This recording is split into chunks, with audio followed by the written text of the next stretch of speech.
చలికాలం వచ్చేసింది. నిరుపేదలు, దిక్కులేని వారు వీళ్ళంతా రోడ్లపై ఎక్కడంటే అక్కడే పడుకుంటూ ఉంటారు. వీరికి దుప్పట్లు కూడా ఉండవు. ఆ రక్షణ ఏర్పాట్లు వీడు చూసుకోవడానికి వాళ్ళ దగ్గర కావలసినంత ధనం ఉండదు. అలాంటి వారిని చలి నుండి కాపాడడానికి కదిరి శాంతినికేతన్ స్కూల్ వ్యవస్థాపకుడు మోమిన్ సలీం బాషా తాను సంపాదించిన కొంత భాగంలో దుప్పట్లు కొని నిన్నటి దినం వీరందరికీ దుప్పట్లు పంచి చలి నుండి రక్షణ కల్పించుకోవాలని వారిని కోరారు.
చలికి కప్పుకో.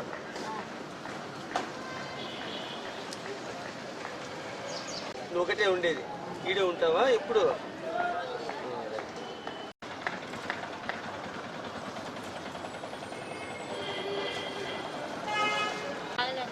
ఎవరు నేను ఎక్కడ?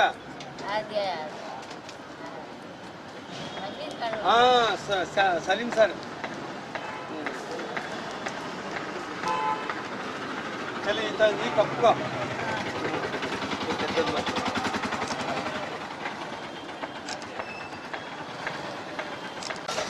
కూర్చో కూర్చో ఆడ కూర్చో, ఆడ కూర్చోమ్మా.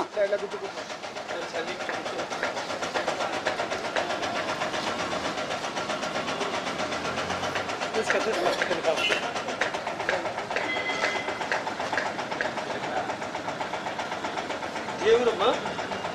ఈ ఊరేనా? ఏ మీరు ఉన్నావు?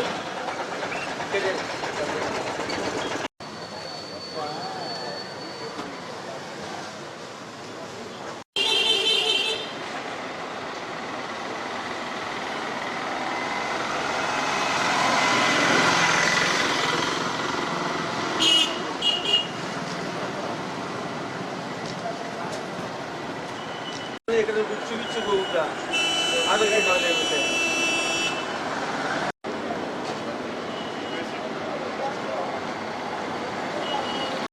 ఈ మాసం కార్తీక మాసం కాబట్టి చాలా చలి తీవ్రత ఎక్కువగా ఉంది.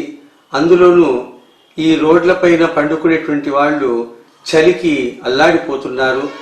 ఈ సందర్భంగా నేనేం చేశానంటే ఈరోజు ఆ యొక్క చలికి అల్లాడిపోతున్నటువంటి ప్రజలు ఎక్కడెక్కడైతే ఉన్నారో ముసలి వాళ్ళు, తర్వాత దిక్కు లేనటువంటి వాళ్ళకందరికీ ఈరోజు ఆ చలికి వణుకుతున్నటువంటి వారికి నేను ఆ బెడ్షీట్ల యొక్క కార్యక్రమం ఏర్పాటు చేశాను. బెడ్షీట్లు వాళ్ళకు ఇచ్చి అందులో హృదయ విదారకమైనటువంటి సంఘటనలు ఏమిటంటే వాళ్ళు చలికి అల్లాడిపోతూ ఉండి తర్వాత కాళ్ళు చేతులు వణుకుతూ ఆ యొక్క హృదయ విదారకమైనటువంటి సంఘటన నా మనస్సును కలిచివేసింది.